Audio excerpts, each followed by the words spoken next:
ರೋಚಕ ಘಟ್ಟ ತಲುಪಿದ ಕೈಕುರ್ಚಿ ಕದನ. ಬೆಳಗಾವಿಯ ಅಧಿವೇಶನದಲ್ಲಿ 2 ಹೋಳಾದ Congress.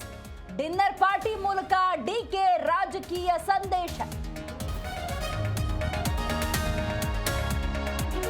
December 14ರಂದು CM DCM Delhi ಯಾತ್ರೆ. ಪಟ್ಟದಾಟ, ಡಿನ್ನರ್ ಪಾಲಿಟಿಕ್ಸ್ ನಡುವೆ ಭೇಟಿ. ಕುರ್ಚಿ ಕದನಕ್ಕೆ ಬೀಳುತ್ತಾ ಬ್ರೇಕ್.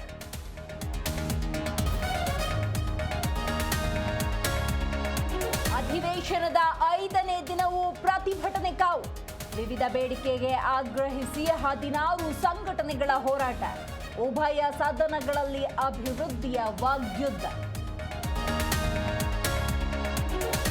ಹಾಸನದಲ್ಲಿ ಮತ್ತೆ ಮುಂದುವರೆದ ಕಾಫಿ ಕಳ್ಳತನ. ತಡೆಯಲು ಬಂದ ಮಾಲೀಕನಿಗೆ ಮಚ್ಚಿನಿಂದ ಹಲ್ಲೆ. 100 ಕೆಜಿ ಕಾಫಿ ದೋಚಿ ಕಳ್ಳರು ಎಸ್ಕೇಪ್.